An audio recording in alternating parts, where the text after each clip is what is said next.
up, everyone? This week I have Sam Mickey from the Theology and Religious Studies Department from the University of San Francisco to discuss his work and involvement with the Yale Forum on Religion and Ecology for you all. Sam, like Matt Siegel, is a graduate from the California Institute of Integral Studies with a specialized focus in integral ecology and environmental ethics through their philosophy, cosmology, and consciousness program. Following my discussion with Chris Satoor on German idealism through the work of Jason Wirth and Sean McGrath, along with its connection to various thinkers in the environmental movement, I thought it'd be fun to have Sam on to discuss his work on the variety of integral ecologies, cosmopolitics, and the Catholic left. I hope you're all doing well, and I can't wait to hear your thoughts and reflections on this one. Cheers.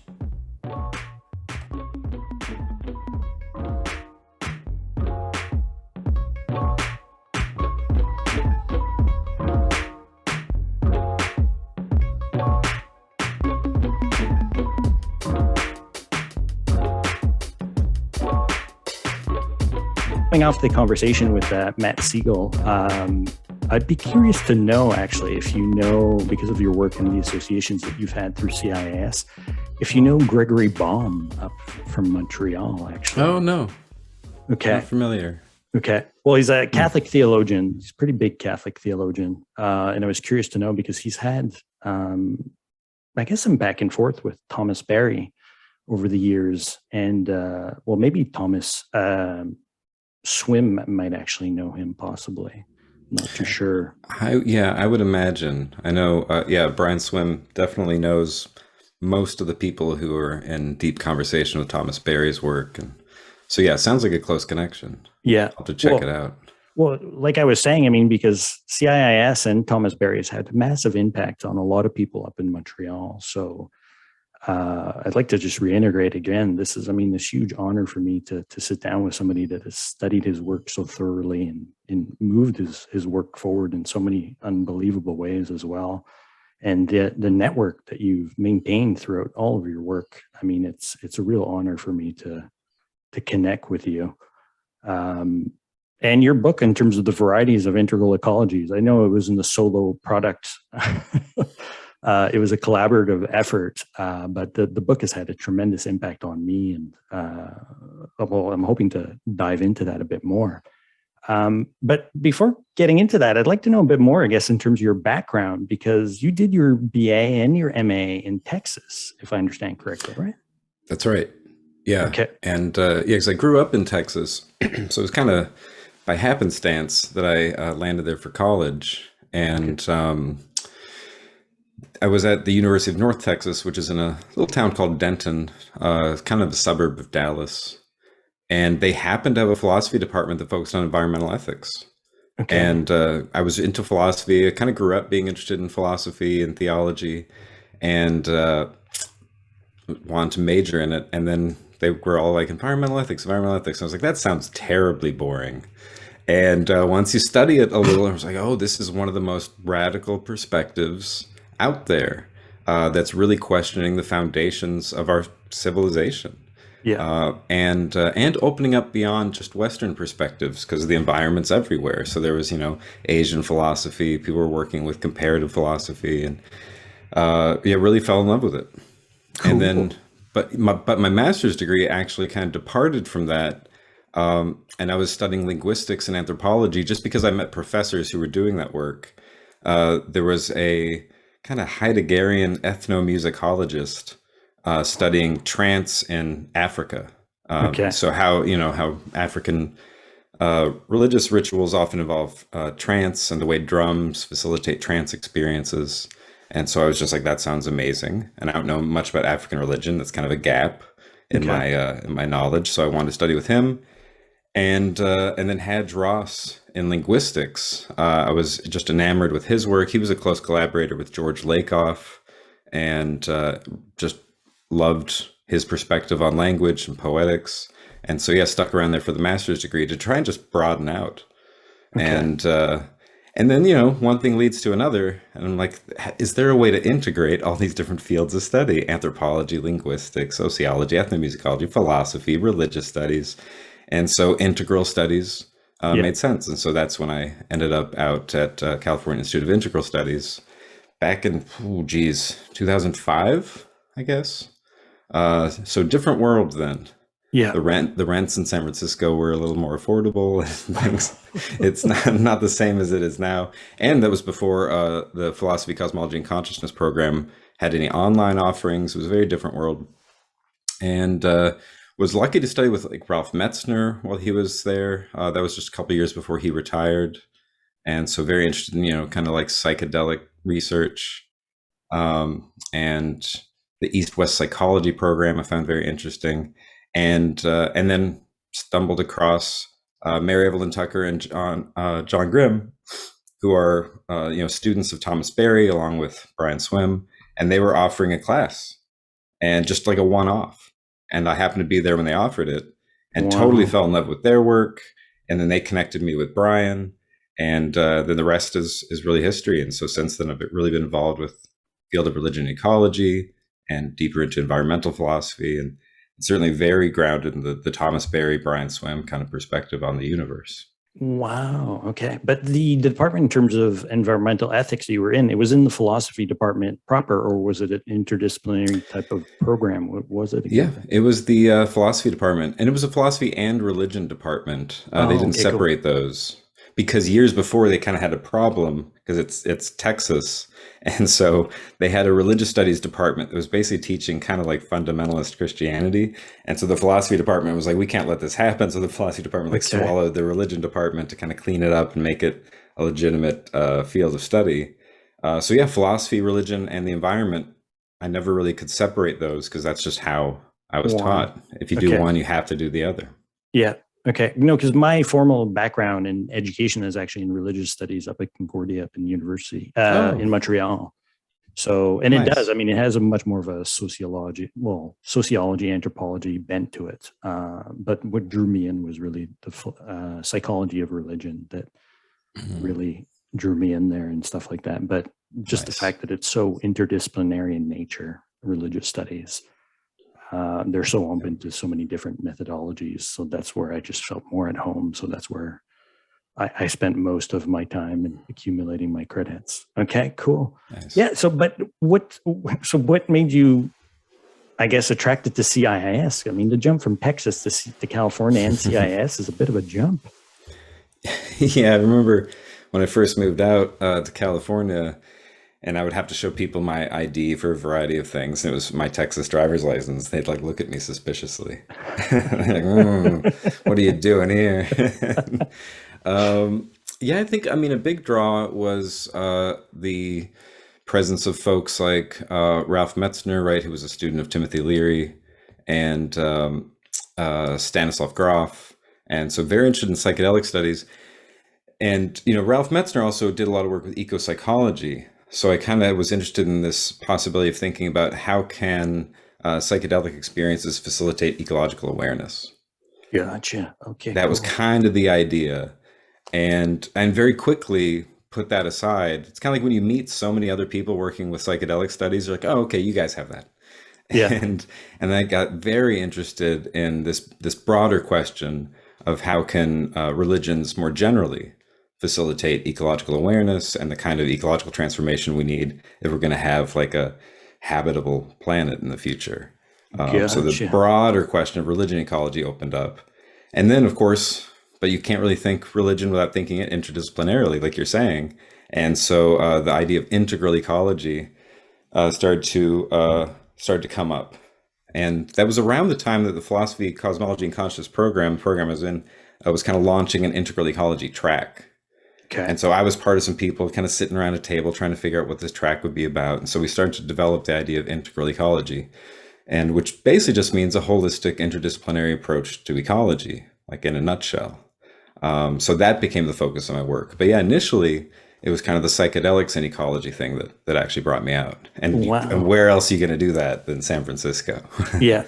No, I mean, because just reading your work, I didn't see I mean, I guess it makes sense now that you say that, but the psychedelic, I mean, I didn't pick up any real psychedelic type stuff in your writing. Try to hide it as much as possible. Especially, I mean, coming from Texas, wasn't so accepted. Like, So yeah, I try to be pretty esoteric about that for the most part. But yeah, Okay. once you know it, if you look, then there's hints throughout that that kind of stuff is there. But yeah, for the most part, working with like the Yale Forum on Religion and Ecology and things Yeah. like that. I teach at Jesuit University, University of San Francisco. So I try, keep all that stuff a little quiet. Yeah. Well, it totally makes sense as well. That's an interesting tangent, even within, I guess, the environmental movement itself, to go and unpack the psychedelic Yeah, stuff through that because it kind of a is. Yeah, lens. it's a lot more pervasive than people think. Kind of scratch the surface of any number of big environmental thinkers, and something like psychedelic experiences are showing up, or wilderness experiences, which are very Yeah. similar in a way. Yeah. Beautiful. No, for sure. Yeah. Okay. And did you cross Sean Hargens as well while he was Ah, yeah, completing? So he was there when you yeah. showed up. He was just finishing up when I got there. Okay. And then when we were developing the idea of integral ecology, we had a couple events, and he was very kind enough to come and give a talk for us and stuff like that. So yeah, interacted with him a handful of times, and there was some integral theory conferences that happened back in those days as well, like Yeah. mid 2008, 2009. And so yeah, I was at those and able to hang out with him there. And yeah, great guy. Cool. Yeah, Okay. Wow. Wow. Wow. Okay. So I didn't, because I knew Sean and graduated out of there, but I didn't realize that you guys had crossed paths. yeah, yeah. And obviously, he's the one up at Sunny now that took your manuscript that you developed with Adam and with Sean Kelly to go out and publish the book that we're referring to, the varieties of ecologies. Yeah, Um, yeah, he has okay. some good contributions to that book, and yeah, great stuff. His book that he wrote with Michael Zimmerman on integral ecology is just amazing. Even if Yeah. you don't like the whole Ken Wilber integral framework and stuff, the way they bring it into ecology in that book is really fantastic. Yeah, no, it blew me away. And because I'm kind of interested in the history behind that. And the whole reason with my pod as well is it's given me the opportunity to go and connect with people that I was joking around with somebody the other day that, we almost shared the same sort of diet growing up. We all grew up on this diet of particular thinkers and books and stuff like that associated with the integral movement. And then all of a sudden, like we're coming of age, and then we're realizing that we're a pretty large cohort out in the culture. And Michael Brooks, who's really the inspiration behind my podcast, he's one of those figures as well. Like he grew up on Ken Wilber and the whole countercultural sort of movement, very much like Jeremy and Matt. Um, so I was curious about your report there too, as well, in terms of how you kind of fell into that history too. So, and did you read Ken Wilber before going at the CIS, or what's your rapport with the kind of the integral theory associated with Wilber before you landed up Yeah, there? I hadn't heard of him at all. Even though I was doing, religious studies and philosophy and stuff, but I wasn't, for whatever reason, that never was on my radar. And so Okay. many people similar to him kind of were, but didn't quite. So, and I didn't do enough research, I guess, when I came out, because even the word integral, I didn't know that there was capital I integral, right? Wilber's integral theory. And so, but once you show up at CIS, people start talking about it and taking class like on transpersonal psychology. We were reading some, and one of the professors at CIS at the time, Jorge Ferrer, Mm, had a book out, a really good book on revisioning transpersonal psychology, and he gives Wilber a pretty thorough critique in there. So everybody yeah. was very critical of Wilber, especially for the way he was kind of, I don't know, turning integral into just one guy's vision Yeah. instead of really opening up multiple possibilities for it. And so yeah, people were generally pretty critical, but at the same time, I also just found it useful. It's handy. A Yeah. lot of Wilbur, if you're trying to put together a lot of different things, his map is helpful. And if you understand the map is just a map, and don't get too hung up on it, then Yeah. it's pretty useful. Alan Combs was at CIS at the time, and I took a whole class on just called like Ken Wilber. Okay. And so we kind of really went through it, the whole stages of Wilbur, Okay. Wilbur 1, 2, 3, 4, 5, and all that. And yeah, I found it very useful. And at the same time, I see why people get kind of mad at it. Uh, but but for me, there's not too big of a stake in it. The meaning of the word integral and everything, especially for Catholicism, integral is its own thing as well. Yeah, Catholic social absolutely. teaching has the idea of integral human development. Pope Francis talks about integral ecology. So yeah, I'm like, it's fine. It's just an adjective. Yeah. People can relax. No, for sure. And I mean, that's the funny thing too, because well, kind of like Michael Brooks as well, and some other people, like Wilbur was around the house, when I was growing up. So I, just dove into it. And my dad was a big Wilbur fan. So Oh, we were able to go and, bat it back and forth. So when I landed up at Concordia, and I was like, well, you guys need to know about this Ken Wilber guy. And people were like, who the hell is that? But they just, they didn't take it seriously at all in terms of who he was because, well, one, it wasn't an academic press. So I got pressed or got put through the ringer, I guess, once I landed up at university and was really forced to go and start to unpack it in a different way and start to see like, oh, wait a minute, philosophy is much larger than this one guy. You need to go and be much more critically minded in terms of how you go and approach it. But I mean, even after the fact, talking to Jeremy and even with Matt recently, I mean, I owe just a huge amount I just have a huge amount of gratitude for all the writing that he's done and the work that he's done, and I think there are some valid critiques as well. But interestingly, I mean, CIIS has played an interesting role in that. There has been this important sort of back and forth between him and humanistic psychology and transpersonal psychology that's kept a healthy uh, distance, yet critical, like the battles that were kind of hashed out over the years from the 60s all the way up till now are fruitful debates that have been had and very fruitful things have come out. Like you said, I mean, the Wilbur Combe lattice is essentially like popped out of CIS and that dialogue with Wilbur in a certain way. yeah, no, that's true. And I know in particular, I think the 90s and the early 2000s was when Wilbur and CIS were really kind of yelling at each other. And then there was kind of a settlement after that, and everybody's moved on peacefully. But there was a minute where it's like, oh, geez. And especially, Wilbur, as coming from the kind of spiritual background that he does, he's not afraid to really get into it in terms of being very bombastic with his rhetoric. And so some of the things said about some of the professors at CIS, it was getting a little insulting, and it's like, all right, everybody needs to calm down. But it seems like Yeah. very territorial. And ultimately, I think we realize there's plenty of room for everybody to do this kind of work right now. We have more in common than we do different. Yeah, no, absolutely. And the fact that, I mean, Sean Hargens graduated from CIS and how close he's been with the integral movement and stuff around the Integral Institute or Integral Life now. I mean, he's had his hands in so many different things as well. And he's done a great job as well to go and try and bring the discussion into a more critical fashion and dialogue with, not only the alternative colleges and universities like CIIS, but more mainstream academia as well. And Mhm. this text that you guys put together is rock on. I think that does a great job of doing that as well, bringing that forward uh, and into the culture, but really unpacking. Um, I mean, the fact that integral the possibility of some sort of more integrative philosophy is not just associated with guys like with Ken Wilber. I mean, there's Sri Aurobindo, there's Gene Gepser, there's Whitehead as well. So that's why I'm so happy to have connected with Jeremy and and with you now and Matt in terms of the work that you guys have done in terms of graduate students that have really carried the ball forward, man. Yeah.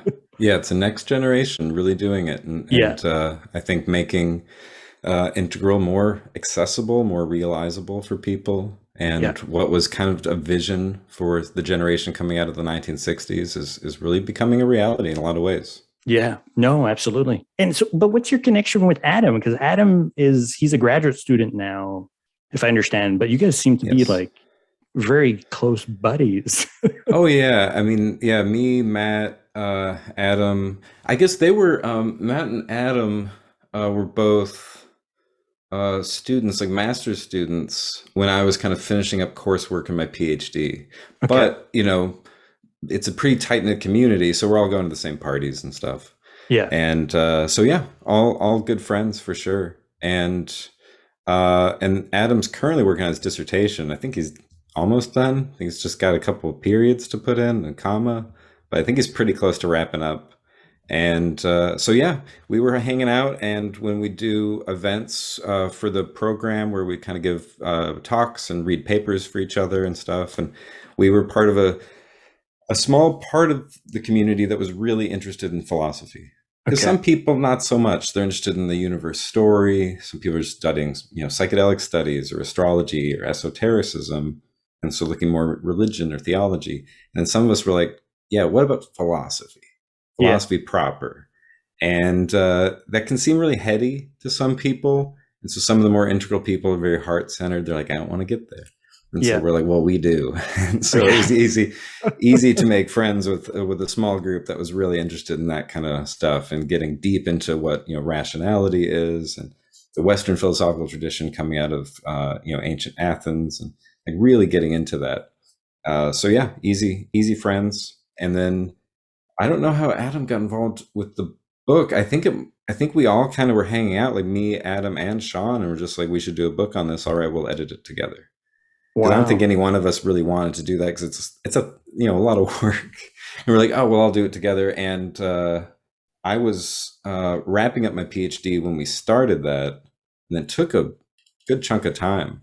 Partly because like we were working with an editor at SUNY that passed away, and so Oh, there was no a way. whole problem of relocating, you know, another editor for us. And so book finally came out in like 2017, but you know, I think it was ready by like 2015.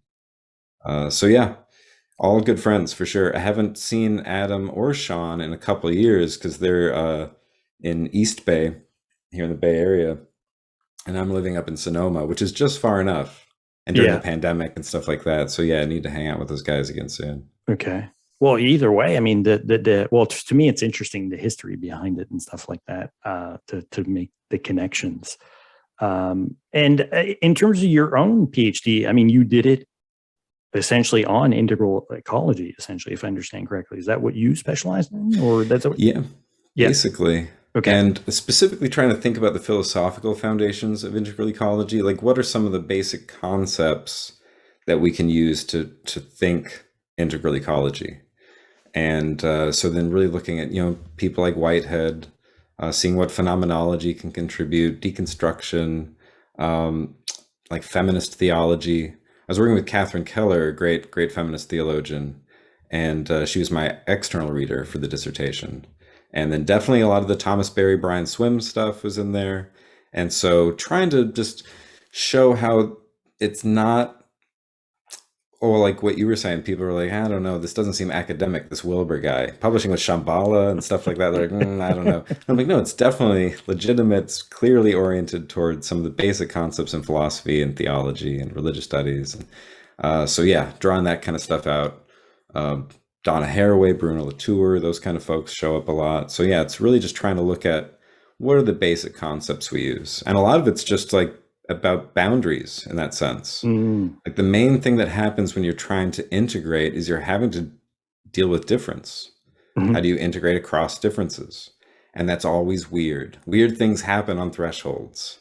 I always think about this anytime I'm standing in a doorway, like I'm Yeah. in the room, but I'm not in the room at the same time. And it's those like those kind of weird liminal positions.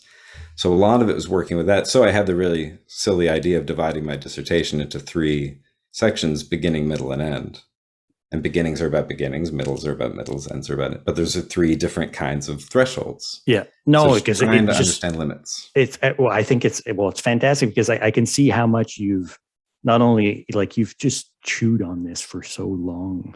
This is what I really draw, even from your other books. Like I recently, picked up some of the other ones and been starting to make my way through it in terms of how you're really unpacking it in terms of the planetary sort of turn and building on Morin and Latour and really getting into contemporary sort of, the ecological, ethical, or the whole deep ecological sort of turn and philosophy that's involved in that, which I'm just not that well versed about, but I'm just much more getting a bit more nitty gritty into it. And when I saw your interview with Jason Wirth, and how Jason Wirth is connected to Sean McGrath, and they have a deep interest as well in terms of environmental ethics, I was like, my brain is like, boom. I'm like, wow, this is going to be an interesting next couple of years to see, the type of scholars that are swimming in this current right now and unpacking this type of stuff. So this is super exciting to me. And I mean, just to see that you guys are so young too, and even guys like Sean McGrath, I mean, he's in his 50s now, so he's got a lot of, energy left in that tank, I'm sure, before, he's going to start to move out of academia. So I'm super excited about this next stage. And I guess my question is how did the connection with the Yale Forum on Religion and Ecology eventually pop out of this as well? Because that's fantastic connection. Yeah, it's a great organization, and a lot of it is just the Thomas Berry connection. Forum on Religious Ecology is founded by Mary Evelyn Tucker and John Grimm, and who are a married couple, and they studied under Thomas decades ago, and because of that, they're connected with Brian Swim. And so they showed up at CIS to offer a guest class back in, this would have been spring 2006. And I knew their name because they're very famous. They had done, a whole series of books with Harvard in the 90s on religion and ecology. So like a big volume on Christianity and ecology, big volume on Islam and ecology, volumes on Hinduism, Taoism, Confucianism. So just, like a 10-book series. And so their names were well known back at the University of North Texas, where I came from. So when I saw that they were offering a course at CIS, I was like, yes, of course, I have to take this class. And that's when they're like, hey, we know this Brian Swim guy. I was like, oh, bro, how, what? Like, well, he worked with Thomas Berry. We're students of Thomas Berry. We all know each other and support each other's work. That's why they were out there. Wow. They were out there because they were working. At the time, this would have been about a year or two before the book Journey to the Universe came out that Mary Evelyn Tucker wrote with Brian Swim. Okay. And so they were out there like working on it. And they were like, while we're here, we'll offer a class. And I think it was a just mutual admiration thing. I was a super nerd about their work. So they're like, this kid's pretty sharp. And I was like, well, you guys are amazing. And so immediately that summer, they kind of offered me a internship for them, just updating bibliographies for their website and just doing some kind of research stuff.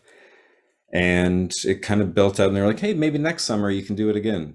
And so I was like, okay. And then eventually I was running their website and their monthly newsletter and that kind of work, and developed into a pretty solid part-time job. Yeah. And then a couple of years ago, then I kind of, I started teaching at University of San Francisco, and I was like, I got other stuff to do. And they're like, that's okay. We have other people. And then they kind of brought me back on a few years ago and said, we still want you to do stuff for us. And then the podcast started about 2 years ago. And they just thought I knew how to do podcasts because I'm relatively young. They're like, you're a young person, you know podcasts. I was like, not really. I don't know how to do interviews and stuff. That's like a skill. I haven't. So they're like, yeah, you'll figure it out. And so I've been doing that for a couple of years, and it's a lot of fun. It's a great excuse. Yeah. I mean, as you know, with this podcast, it's a great excuse to just talk to interesting people and have fun conversations. And so, yeah, great people. And we have a team meeting every about 6 weeks or something. So yeah, lots of Zoom calls with them regularly, and really inspiring people. And they just retired from teaching.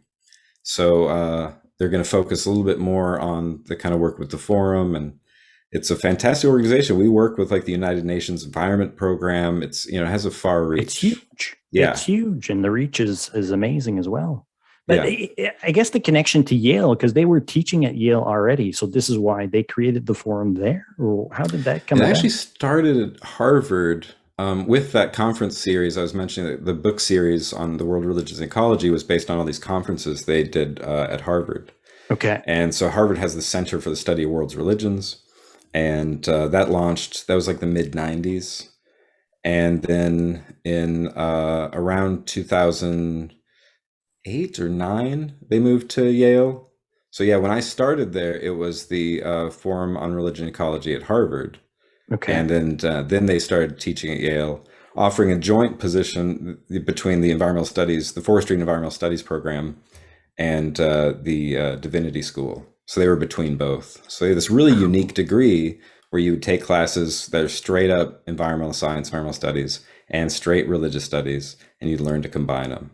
So yeah, really cool Excellent. degree program, and that's still going. They're just not heading it up anymore. Okay. Yeah, because I mean, well, because Thomas Berry, if I understand, most of his career was spent at Fordham University. Right. Yeah, he was at Fordham. Okay. Because I wasn't too So yeah. sure how or where. Because I mean, I know of Thomas Berry. I'm the people actually that exposed me to that were influenced by Thomas Berry in terms of his new cosmology, but I got much more interested in terms of Gregory Baum's own theology. In terms of he fell into the Frankfurt School type stuff and Mm-hmm. theology. Yet he was very inspired by the new cosmology that was being advocated, obviously by Thomas Berry and Desjardins as well, in terms of that school of thinking and stuff like that. But I wasn't, because now that I think back, I was like, well, how did this thing up at Yale get started? So I was wondering, in terms of, because I'm assuming his archives are still up at Fordham, or they moved now to. I think so. Yeah, I think that's where it's at.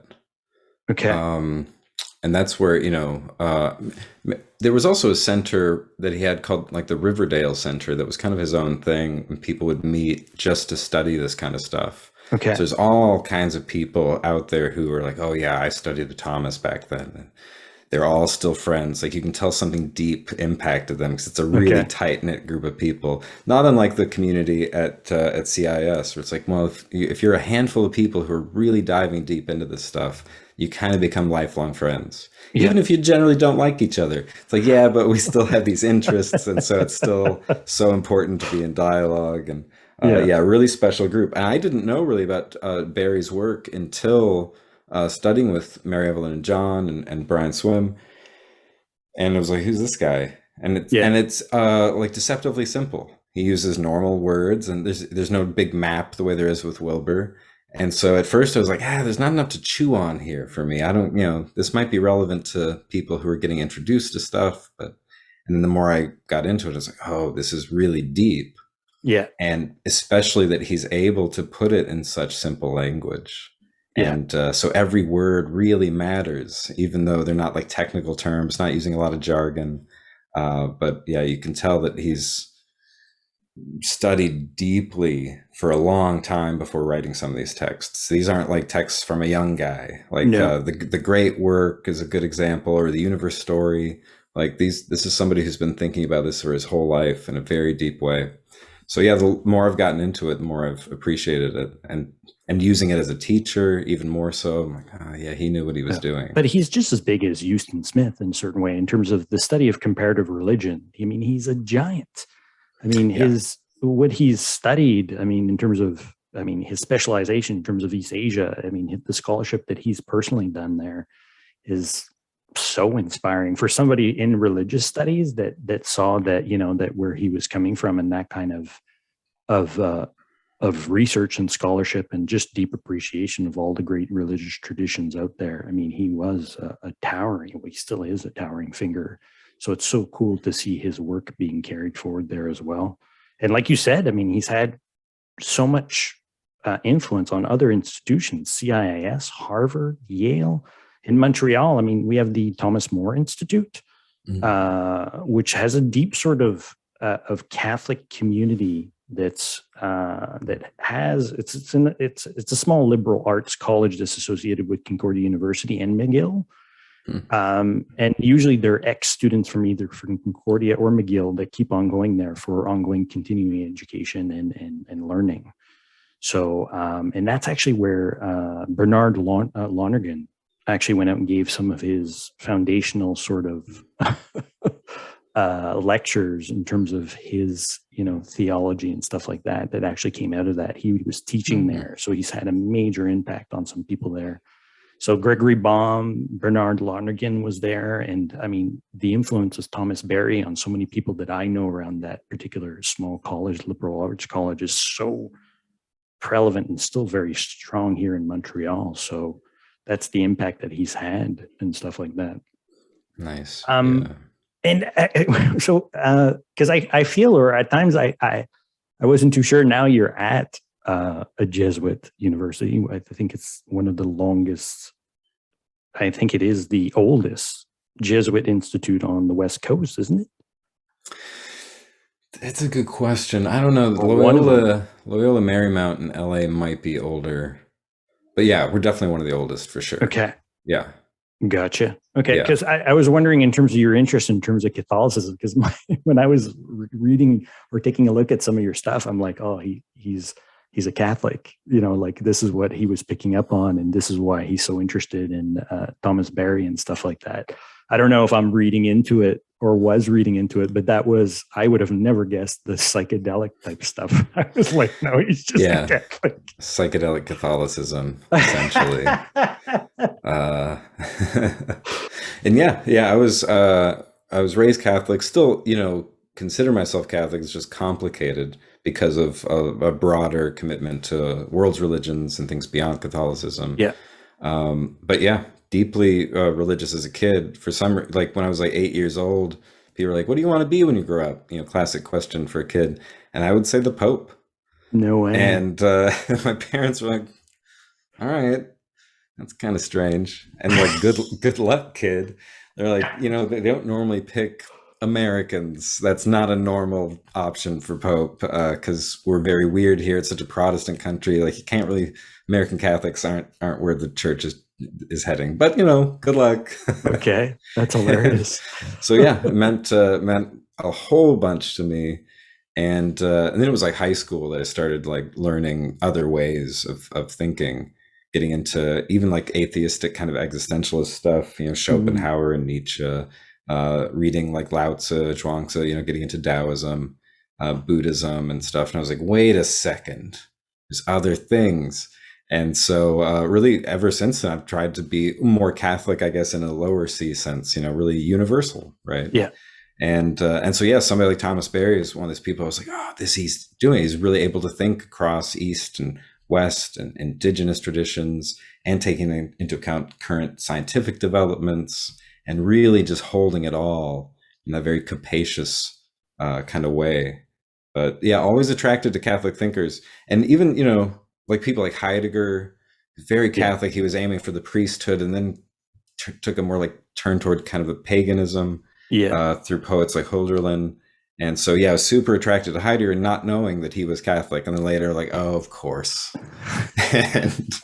Or even thinker like Donna Haraway, great feminist science studies scholar, and love it. And then find out, oh, of course, she's Catholic. I didn't even know that. She's a Catholic who's like, well, but you can't, she's like, you can't really be Catholic in the right-wing United States. You have to be critical of the way that Catholic conservatism is messing with people. And geez, that's, truer today than when she said that like 10 years ago or something. But so she's, a role model for me as to how to handle being very critical of the church while also knowing you can't stop being Catholic if you were raised Catholic. And especially, certain things. And for her and for me too, one of those is sacramental consciousness.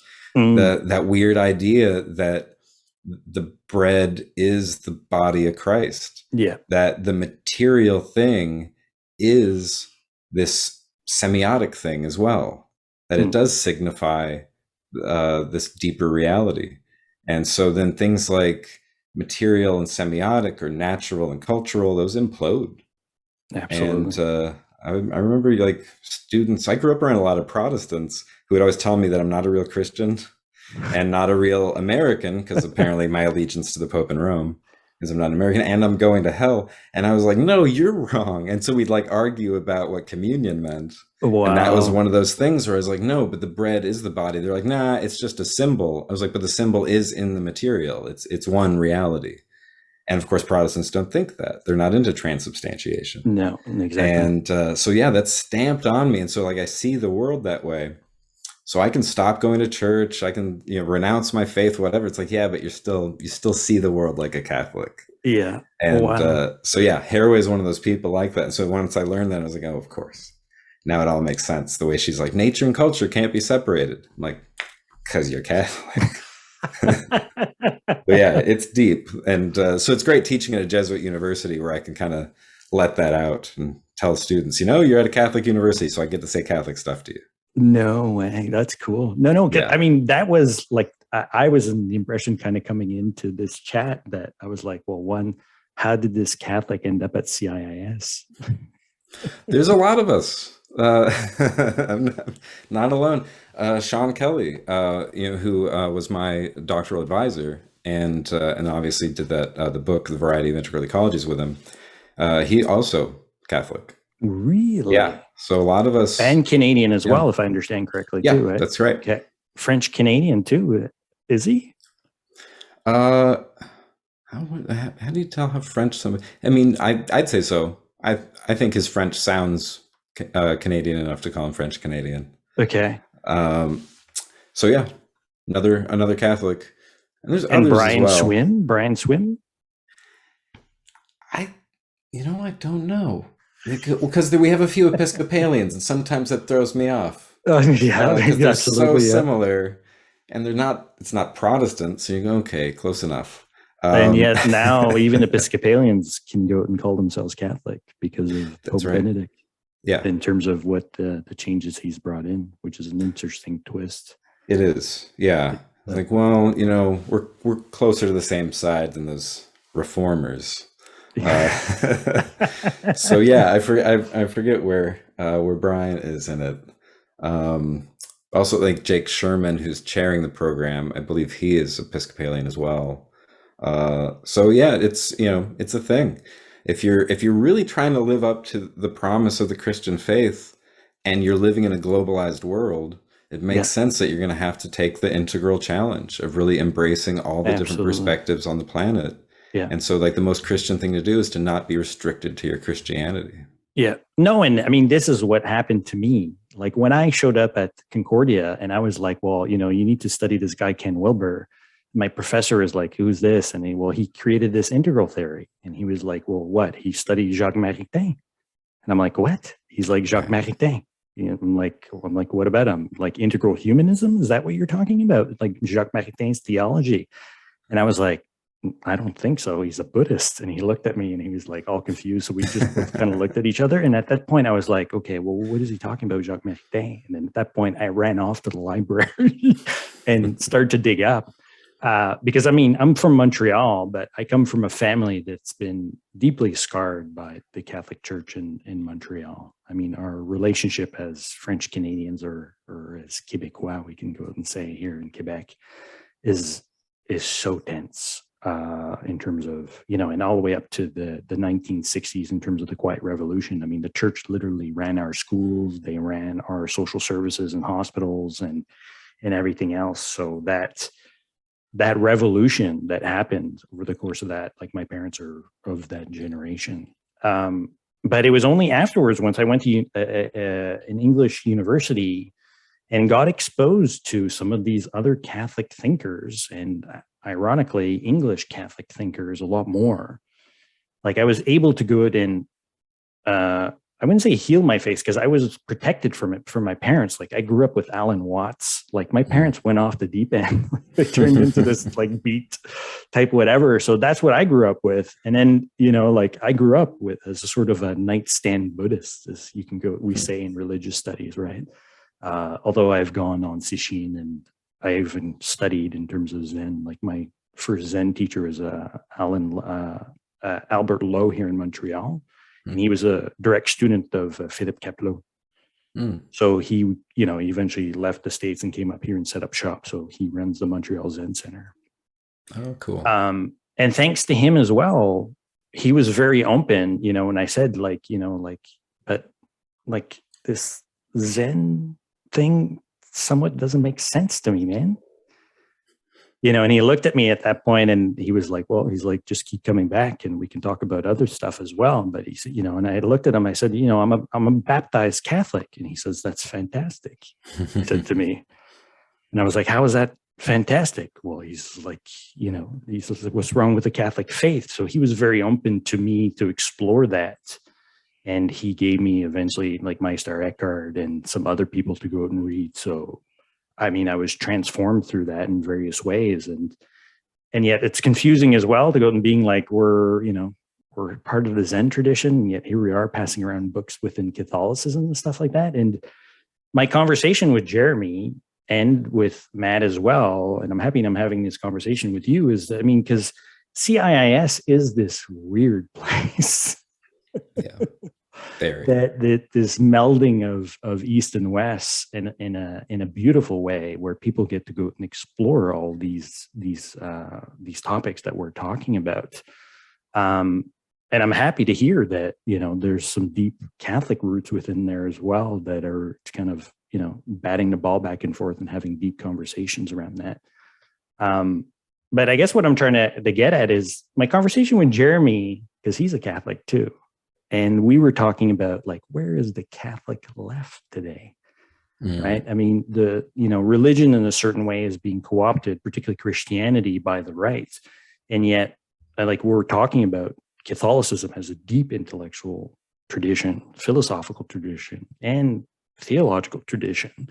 And there is this tension on the left and right that is very much at play in our culture, even today.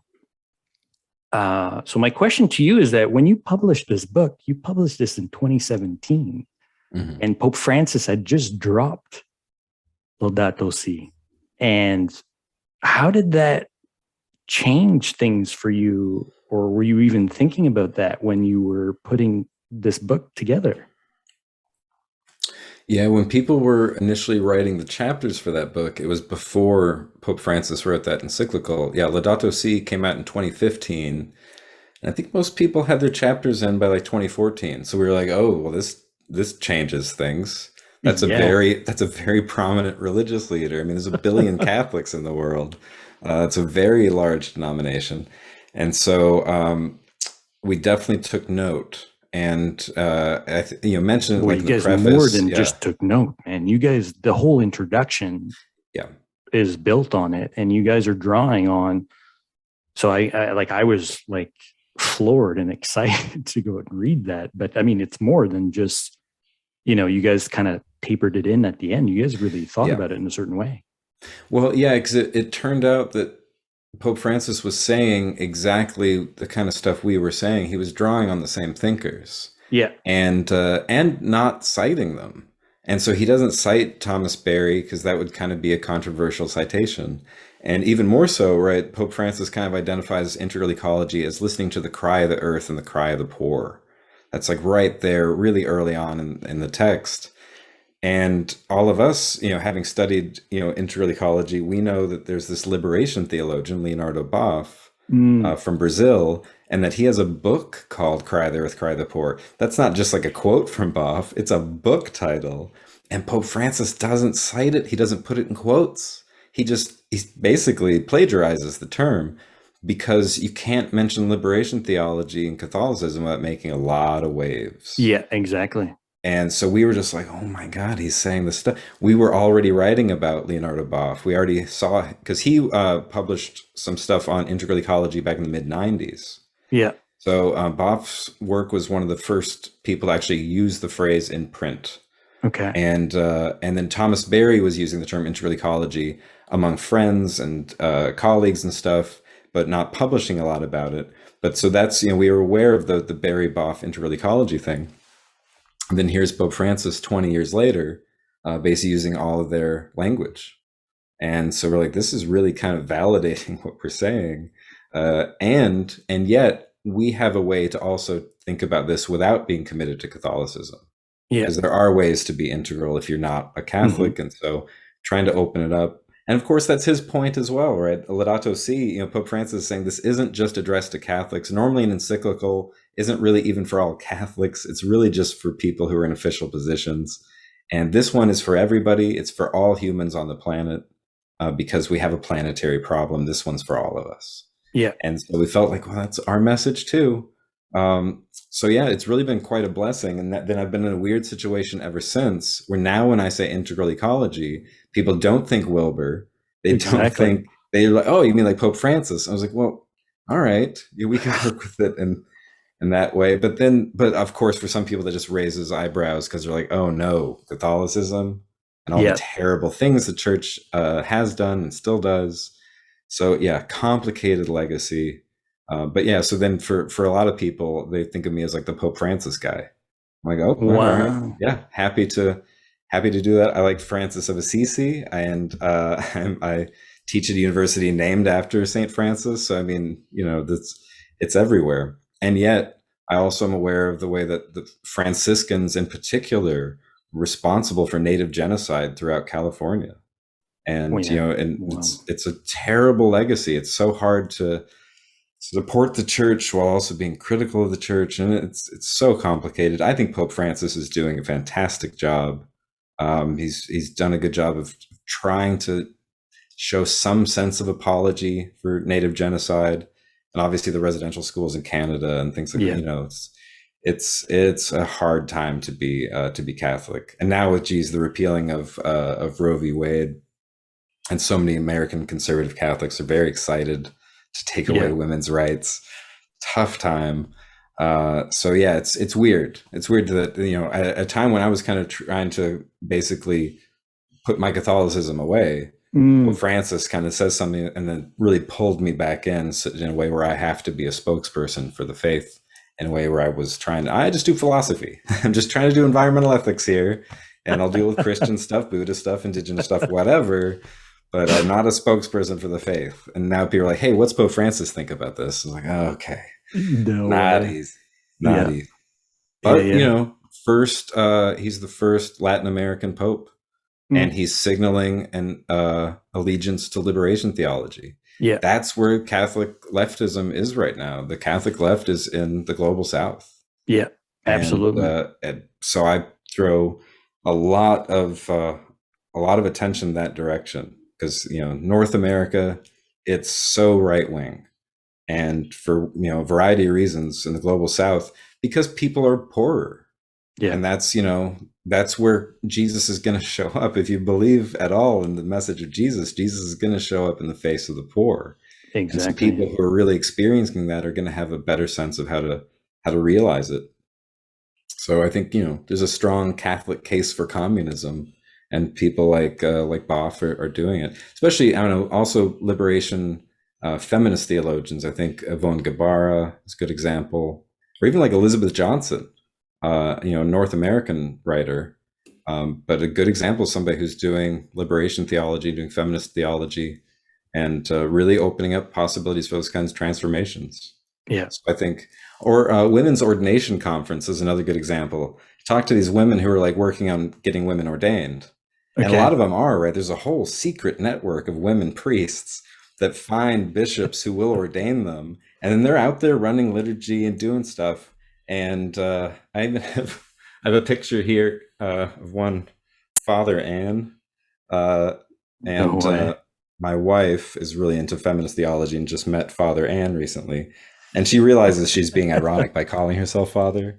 But though we talk to these women, they're not right wing. Yeah.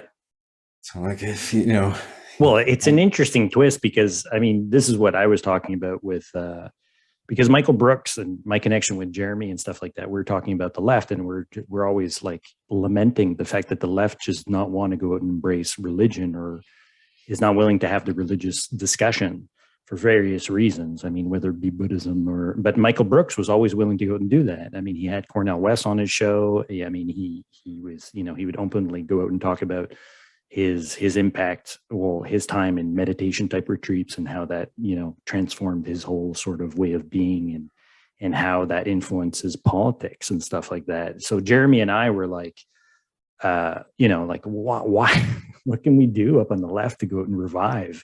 And I said to him, I said, at one point, I says, well, I mean, if we need to go out and revive anything, it's the Catholic left. I mean, people like Dorothy Day, and I mean, some of these others, radical left-wing thinkers that, completely embrace this idea of of liberation theology to a certain way. And even then, I mean, they're playing a dicey game, right? I mean, they were always able to go out and play that knife's edge in terms of how they would go out and massage it into the culture and stuff like that. But I mean, that's why I was so like reading your text. I mean, Boff and even Barry, I mean, were pushed out of the Catholic fold in various ways at various points in times. And Théa de Chardin as well. Right. Yeah. Was never Teilhard's had a really mixed legacy. Yeah. Well, until now, and even with Pope Francis. So, I mean, when Pope Francis lands in the US and all of a sudden he's talking about Dorothy Day and Thomas Merton, which were all these, left-wing Catholics that were very interested in interfaith dialogue and interreligious dialogue, yet never really losing your religious roots in a particular way. I mean, they're legends, yet we're not talking about them. Yeah, So, not nearly enough anyway. yeah. So, I mean, this is why I was excited to talk to you, like to have this conversation, because I mean, you guys are not only reviving or keeping that dimension alive through your network. I mean, through the Yale, forum on religion and ecology, but I mean, everything else that you guys are doing on top of Wilbur's stuff, which is even weirder in the mix, right? Because for me, this is the conversation that I've been wanting to go and have with people that were attracted to Jacques Maritain's sort of integral humanism. So I was like, why am I drawing in this stuff from the East? Not that I'm against it in terms of Sri Aurobindo, in terms of integral yoga and integral philosophy. Like, what are the roots within the Western tradition that we can go and talk to people about, because they feel somewhat alienated even from their European roots in a certain way. And that's why I was so always impressed with Matt Siegel, in terms of his work, in terms of Whitehead, and how he's camouflaging some of this integral lingo in the background. And so is Jeremy by talking about Jean Gebser. And now with you, with this stuff in terms of integral ecology, like, this is like, to me, it's wild and exciting that, all these things are happening all at the same time within the culture. I've been wanting to go and make sense of some of these connections. So it's so nice to connect with you on some of those points. But I guess the other thing too, that you bring in, not only the varieties of integral, or the varieties of integral ecologies that you do talk about in your work, but you're talking about cosmopolitics, man. So you're weaving in the political, in a really deep way, man. So how and why did that start to come up for you? When did the need to go and start talking about cosmopolitics? Yeah, good question. I think it was really, reading Donna Haraway, that I first learned about Isabel Stenger's work in a deep way. I knew her name. She showed up in people who are doing science studies kind of work, philosophy, science. And Bruno Latour would refer to her. Yeah. But it was Haraway who was kind of using the term cosmopolitics in a way that resonated with me. In her book, When Species Meet, which I think is back in 2007, and which is all about this idea of companion species, and thinking of the way that to be a human at all is to be a multi-species event, right? Whether you're talking about like the bacteria in our gut, the bacteria that live in the crook of your elbow, right? We have bacteria in us and around us. Plus, we're made up by our relationships with the species that we eat, and the friends that we have. And of course, there's a lot of research saying that humans co-evolved with dogs, right? We weren't quite human, and they were still wolves. And in our interactions, we turned each other into humans and dogs.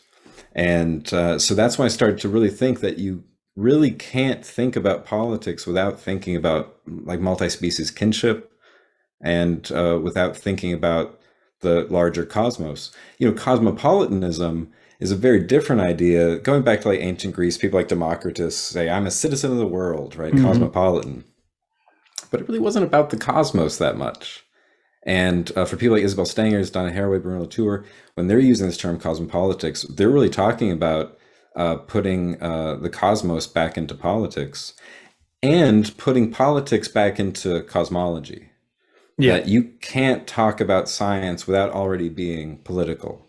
You're already involved with negotiations and dealing with multiple interests and contested parties. And so it's always politics. So it's another good example of that kind of implosion of the bread and the body, the material and the symbol, nature and culture. It's also Yeah. cosmos and politics. And so yeah, not happy to do that. When I first got involved with like studying philosophy in like college, I never liked political stuff. I was like, I just want to be mystic and transcend and whatever. Okay. Yeah. And then the more you get it, you're like, no, we live here on Earth and we're going to have to figure this out. Yeah. And so I've gotten increasingly involved in thinking politically, and it's such a massive challenge. Like ever since, I don't know, the Neolithic, we started to really background our relationship to the natural world, and politics was an exclusively human affair, and nature is just background. And so, we have to undo a solid like 10,000 years of bad habits Mm, to remember what it means to really live in a polis. Like if you have a city, that city is going to have non-humans in it. And if you're not dealing with that, dot, dot, dot, mass extinction. And yeah. so this couldn't be a more urgent problem. And to have massive institutions just not addressing it is such a huge failure. So to me, it's clearly the work of the time is what post-humanists are into, I guess. Like there's got to be some way to reintegrate the non-human, the more than human, and I feel like especially like eco-feminist kind of thinkers like Donna Haraway are very good at that. And there's sources in the tradition, like somebody like Whitehead, like you mentioned, that's a great example. And yet it's like almost 100 years since Whitehead's Process and Reality, and it's like Mm, it's not getting the work done. And we have to where are the process philosophers who are like organizing their communities? I don't yeah. see a lot of that in the way that I do with like feminists. They're at least out there organizing. Liberation theologians likewise, they're out there organizing. So we need to get involved with that more.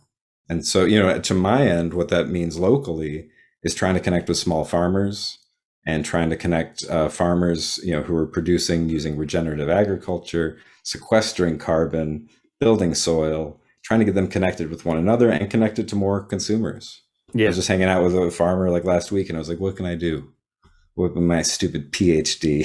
Like, how can I help?"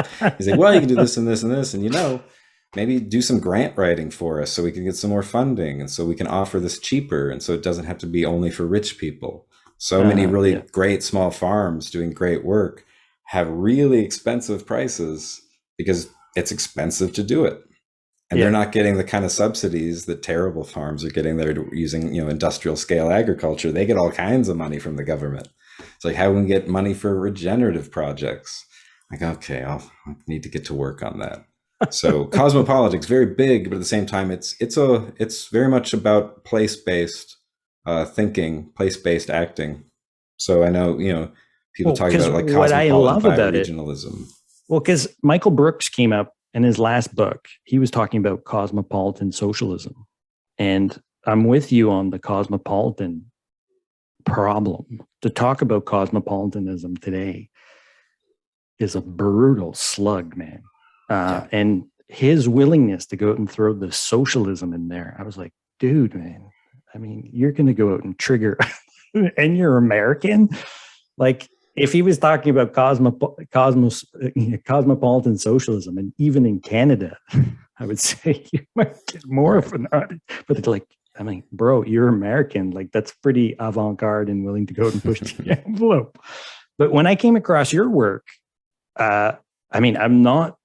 I mean, some of the other guys were trying to get me into Latour, and actually, the last interview I had with Chris Satoor, he introduced me to Sean McGrath, and I mean, I'm totally enamored with his work right now, and even more so the fact that he's in cahoots with Jason Wirth through the Shelling Society and stuff like right. that. So they're thinking very much along the same lines in terms of German idealism and nature philosophy in a certain way, right? Yeah, And I'm like, that's cool. And having read Chris's paper, I was like, yeah, man, I'm totally on board with you. And even Sean's book in terms of thinking nature, I thought, yeah, man, I'm in. But it's like, guys, like, and he's bringing in Pope Francis into the mix as well, Sean, in a big, big way. So I was like, boom, like, yeah, absolutely, But nature philosophy and German idealism is not something that I think would really go out and take traction within the culture. And what I love about the cosmopolitics that you're talking about, it's a material politics, an organic material politics. And I'm like, that could speak to the left, man. That could work with our so-called Marxist friends. You know what I mean? Yeah. And I lament, and I mean, the whole point of my pod in a certain way has been a big sort of lament around Michael Brooks, the fact that we lost such a legend there that was, talking about so much, and he just had a massive audience.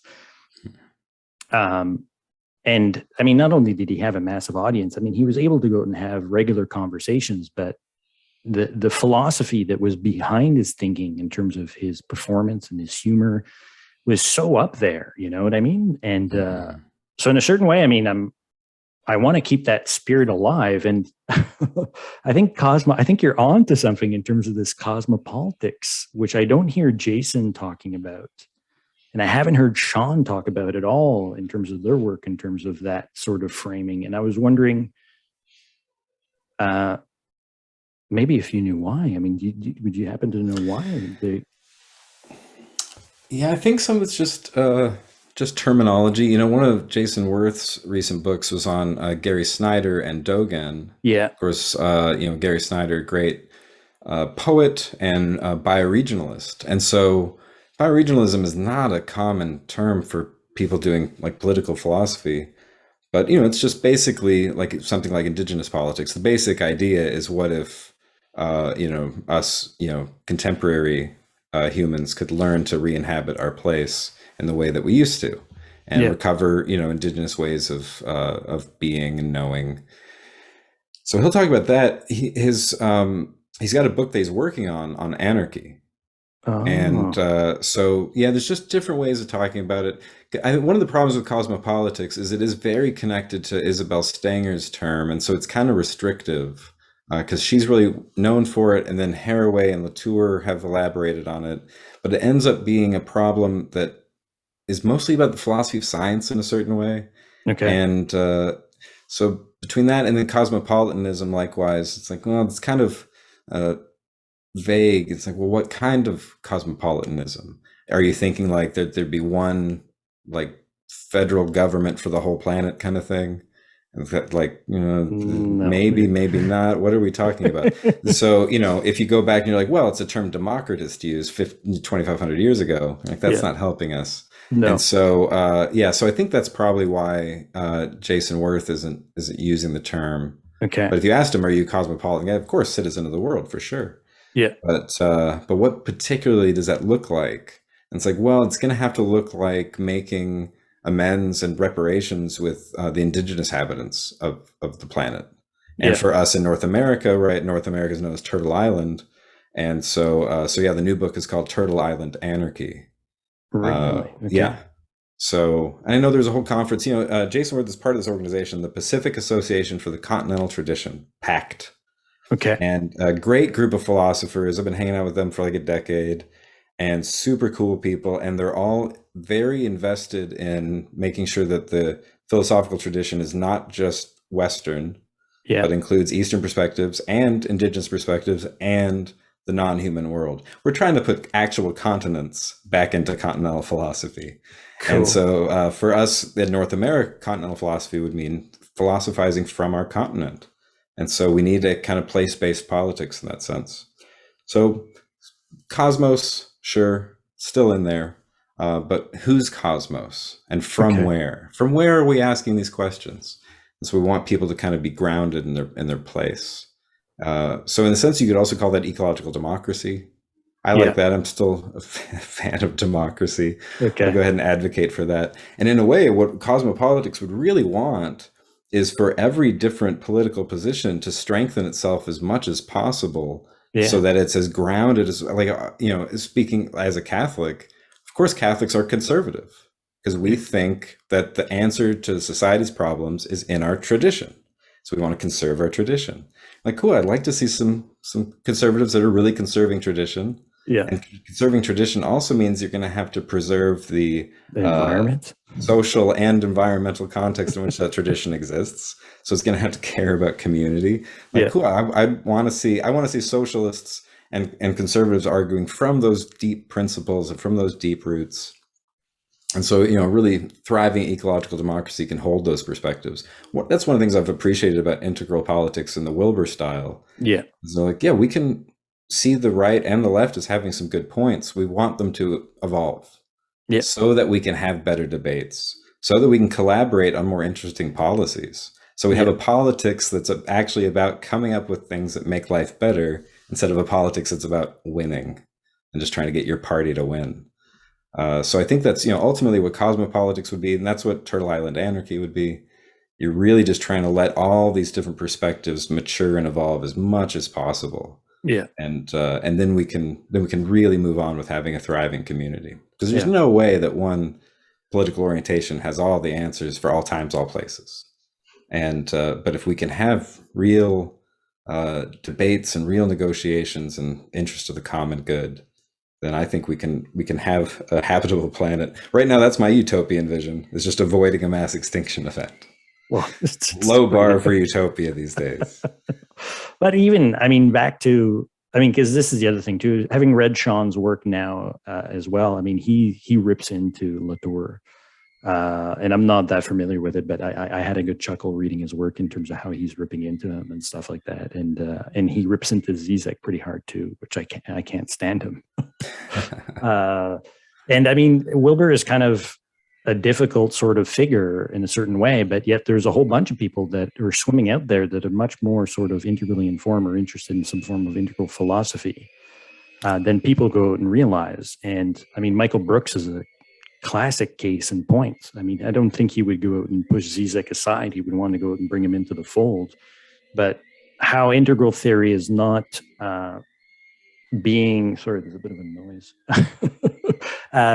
He hasn't been accepted within the mainstream academia in a certain way, right? Which is good and bad in a certain way. But I don't know what to go and make him in. Even Zizek in a certain way. How accepted is he within the academic fold in a certain way? Not that much better than other people. He is a bit of a charlatan in terms of playing the culture card and being able to go and have one foot in academia and yet have another foot completely outside.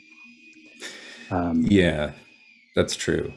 Yeah, I think Zizek's well respected for people who are specifically looking at some of the problems he's dealing with, especially people who are like looking at the Hegelian roots of Marxism, or how Marxism isn't going to be achieved without psychoanalysis. That's kind of a basic point coming out of like the Frankfurt School as well. Like, well, you're not going to have that kind of social change unless people work on their desires. And so we do need, a kind of a psychoanalytic complement to the Marxist vision. So I think in those respects, Zizek has done some good work. But yeah, the whole celebrity performance thing really does undermine kind of the seriousness of some of his stuff. Yeah. So, on that point, but what I find so cool with your work is, you're conversant with all of these schools and you weave them all into one. And from my understanding as well, you were, and so is Jason, part of the Dancing with Sophia anthology. You guys submitted some pieces in there. So that's the other thing too, that I want to go out and talk to you about. Well, one, I don't know how conversant Sean would be with integral theory or what his take would be on it. But from my understanding, he's been really involved with some of the other, continental sort of discussions like you're talking about there previously. So that could be an interesting thing there. So I guess, maybe we could just go and end on that anthology in particular, because your contribution to that is fantastic. And that whole book as well.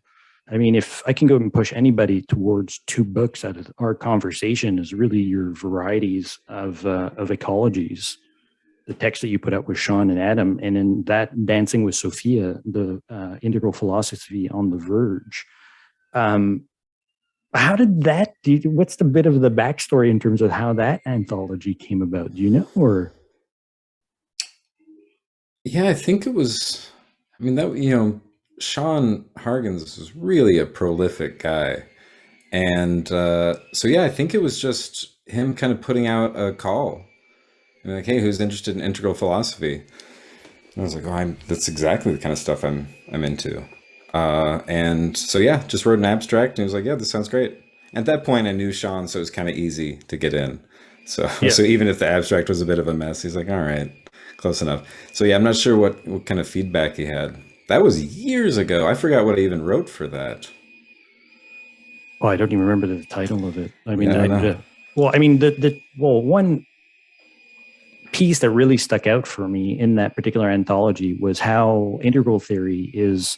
It was tied into American pragmatism. Right. And I think that's a pretty good description for a lot of people I feel that are allergic to integral philosophy or Ken Wilber's thought. People tend to go out and associate them with the New Age. And yet I Right. feel that if you're conversant at all with American pragmatism, that, I mean, I think you should pick him up because he falls into that philosophical school in a very deep way, in a certain way. Hmm. Because of his interests. Well, obviously with James Mark Baldwin, the American psychologist, most people don't go out and focus on. We always go out and focus on William James. Right. But the other thing too is Pierce or Pierce. It's Pierce. Purse. Peirce. Thank you. Yeah. It's such a strange pronunciation. It's not intuitive at all. It's Peirce. Yeah, Yeah. exactly. Because I mean, if he unpacks, I find Peirce in a understandable way. I mean, Hmm. I've tried to go out and pick up, and I'm just like, oh god, like I can't. It's not easy. Yeah. Exactly. You Yeah. know, so so that anthology, I feel like it really kind of pushed the envelope as well in terms of integral philosophy as a possible new school along with critical theory. I mean, if people are really knee deep into critical theory and want to go out and see like pragmatism and dialogue with uh, integral philosophy, I mean, I'd love to. Well, I just love the fact that you and Adam are very philosophically adept, and you guys are going out there almost like philosophical warriors, willing to go out into the and Matt as well, like go into like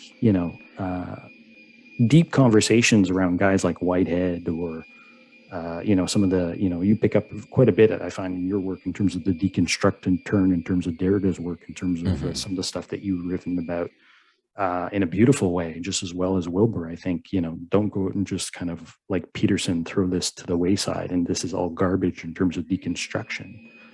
So, and Adam as well. I mean, the stuff that I see him pushing out through social media and some of the stuff that he's been doing through the sidebar as well, he's willing to go out and have some tough conversations with a lot of people. Uh, Yeah. you know, Yeah. Very, very cross-disciplinary as well. And so, yeah, not stuck within philosophy, being able to talk about, art and architecture yeah, and history and getting into the social sciences. So, yeah, very smart people. Always inspired by Adam and Matt for that matter. Super, super smart guys. yeah, And yeah, and helpful for me because there's certain questions where I'm like, oh, I don't know, but Matt would.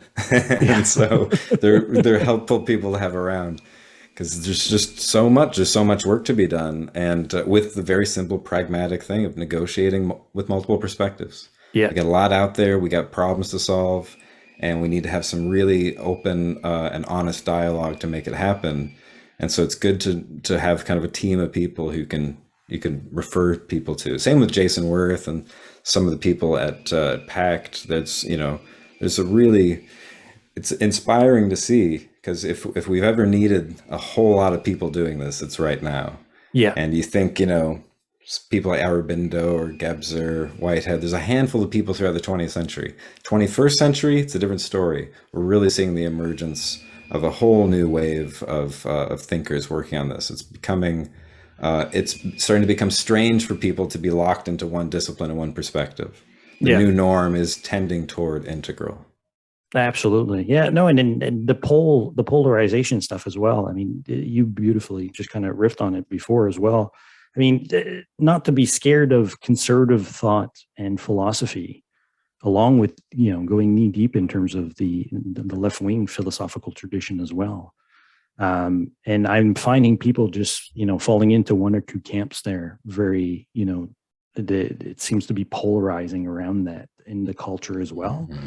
And what I love about, having conversations with people that are integrally informed is that, I mean, they want to go out and bring everybody in and have a discussion, a deep discussion about, how does this all hang together? How does this all fit together? And it needs to, because if it doesn't, then there's just going to be so much suffering in the world. I mean, this is, for sure. Yeah, exactly. Yeah, that's why the integral kind of challenge for consciousness is very much a pragmatic problem. This isn't one of those things where it's like, we'll get there eventually. It might take a few tries, and it's like, no, we need to do this now. Like, the future life on Earth is at stake. Yeah. And so yeah, it's a new level of urgency that the human species has really never gone through before. We've always had second chances and third chances. Yeah. And like, not this time. And so that means we can't push people around. We're gonna have to talk to people where they're at. Absolutely. And so if somebody's conservative, we're like, all right, we're gonna have to talk to you where you're at. We don't have time to wait for some kind of conversion. Here's where you're at. Well, here's where I'm at. Do you like to breathe air? I also like to breathe air. I think we can work this out together. Absolutely. No, for sure. And I mean, it's been so inspiring to see all of your work. I mean, like you said, I mean, you guys really are a new generation. And I'm happy to see that this new generation is getting, it's digging it. It's building institutional roots as well. Yeah. The fact, the work that you've done with the Yale Forum on Religion, and, the fact you're up at CIIS and you're up at the faculty that you are now in terms of in San Francisco, and in terms of that particular university. I mean, I'm just so happy to see that you guys are getting, able to go out and set up shop within universities and colleges, and doing some stuff online as well. But that institutional roots within higher education is so important, I think, for the next generation to come up and see that there is some healthy things going on in our universities. It's not all bad. There's a lot of, that was really kind of a bit of the upshot too, with my conversation with Chris and with Matt, in terms of, that people are just shitting all over our universities. Like somehow they're completely decrepit institutions that need to go and be burnt down to the ground. Yeah. Instead of going out and having salvaging some sort of stuff, or just focusing on the institutions and individuals that are doing really cool work within them. So hopefully, this conversation that we had today and some of the, the other conversations I might have along the way will go out and help move that forward. But yeah. So, and I hope to circle back around, because as I'm digging through some of your other work right now, or diving into your work more deeply, some more questions will certainly pop up for me. And I'd love to circle back around again to have a conversation, or maybe a more in-depth conversation around cosmopolitics, because I'm just not that well read on the subject. Sure. So at some point, maybe I could have you back on to do a bit more of a deep dive on that. Yeah. But for now, I mean, I appreciate your time. I thank you so much for all the work that you do, and I'll definitely be in touch. So thanks for coming on the pod, man. Yeah, thanks for having me. It's been a pleasure. Excellent.